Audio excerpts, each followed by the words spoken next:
In the name of Allah, the most compassionate, the most merciful, dear friends and fellows, all of us want to become a powerful person. All of us want to command respect from others. That is something really natural. But do we succeed in it?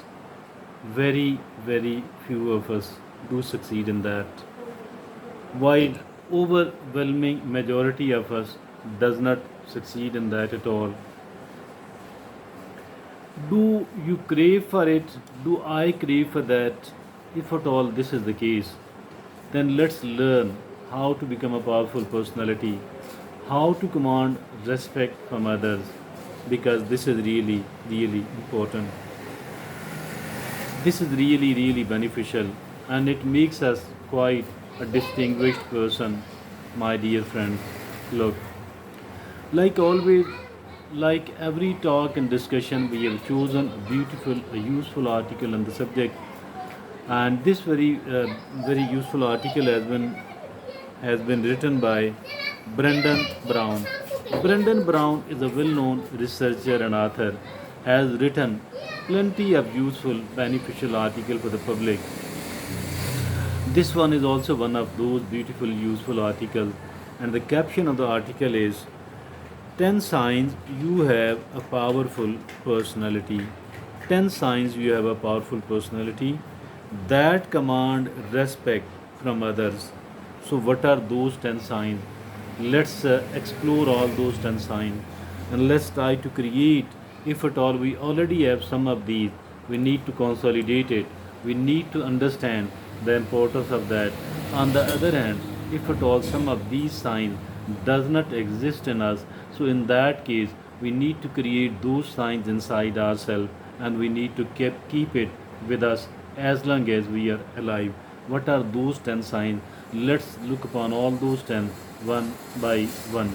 The first point is you have a defined sense of self. You have defined sense of self. What you are, what I am, where we want to go, what we want in our life, what is good in our opinion and what is not good in our opinion, what are the values I'm trying to follow. So all of these things are the defined sense of self, and it also includes the person I am actually, okay, my principles, your boundaries, the kind of person, the person you are or I am, your principles, your boundaries, and of course, self confidence. So, that is the first sign. We need to create it in ourselves. If we already have it, let's consolidate it. Let's practice it further. Let's make it enter deeper into our personality.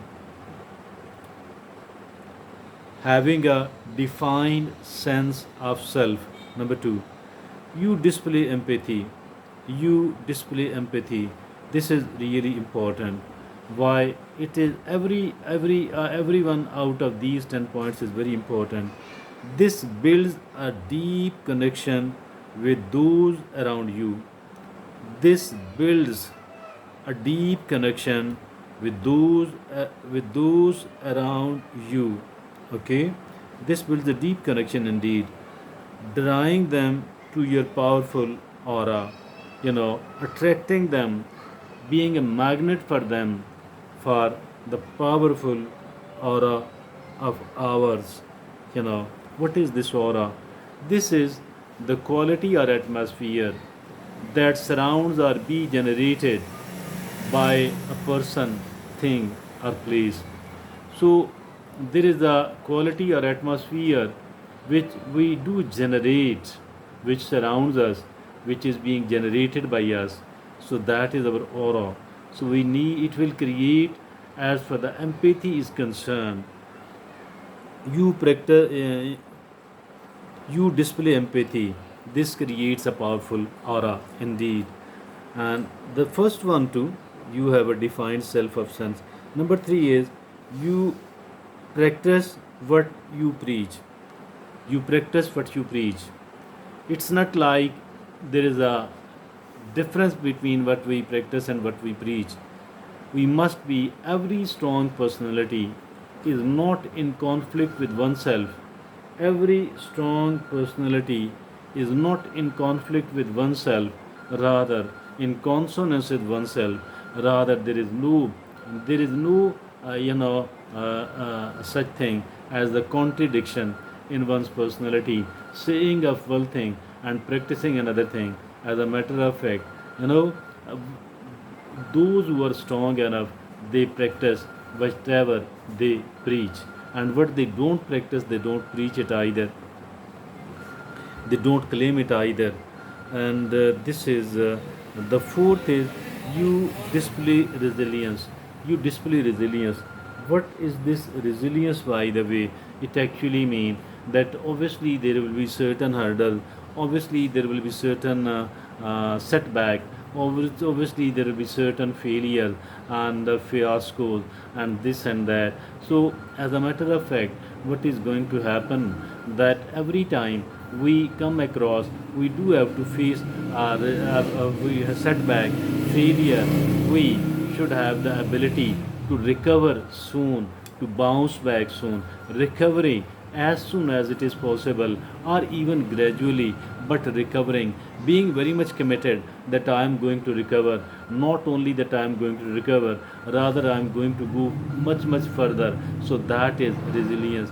I need to create a kind of resilience in myself. You need to create a kind of resilience in yourself. The number five is, you are open minded. You are open minded. What is this being open minded? This actually means that if at all somebody suggests a new thing which does not exist in our mind already, or even if at all we were opposed to that, but now we have come to know the benefit, the utility, the importance of it, so we don't have to stay aloof from that. Instead, we are going to embrace that. We are going to start utilizing. We are going to start benefiting from that. So this is actually what we mean by being open minded. You are open minded. Now the number six is, you are honest. Honesty is extremely important. If a person is not honest, it actually means they don't have anything else. And being an honest person, I think that is the very basic quality, very basic merit. If a person does not have it, it actually means that they don't have any other good quality. So we must be honest. And there is a centuries old phrase that goes like, honesty is the best policy. Indeed, honesty is the best policy. Now the seventh is, you respect others. You respect others. Respecting others, if at all we want to be respected, everyone else want to be respected, and if at all we do want to be respected, we do have to respect other people as well. And if at all we fail to respect other people, sooner or later it will come to their notice that we don't respect them, and then what is going to happen, they will not be respecting us either. So it is really important to respect others. Now the eighth point is, you are patient. Point number eight is, you are patient. You are patient. Patience is very, very important. If a person is impatient, if a person is lacking the patience, actually they cannot live a good life at all. They cannot succeed at all, because patience is a virtue, because patience is an extremely important quality, and in the absence of patience, I think there is nothing at all. But patience is one of the very basic, one of the vital, one of the very, very important good qualities, one of the very, very important merits, one of the very, very important virtues. Patience is a virtue. Now the number nine is, you are reliable. Being reliable is very, very important. What is meant by this reliability? It actually means that first of all we need to make a commitment. We need to make it. Before making any sort of commitment, we must be very careful. We must be very cautious. But once we have made a commitment, then we need to honor it. Then we need to honor it indeed. So it is really, really important becoming a reliable person. And unless and until we are a reliable person, we will not be able at all to get connected with the important people.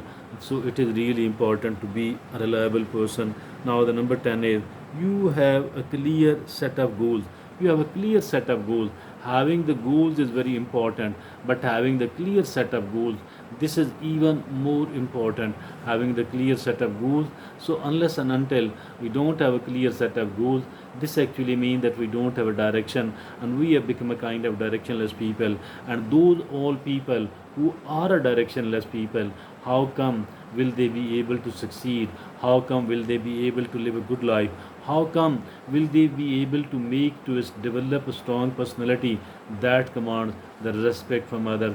So our today's article was a very useful article indeed, and the caption of this beautiful article was is 10 signs you have a powerful personality that command respect from others. Really very useful, very important.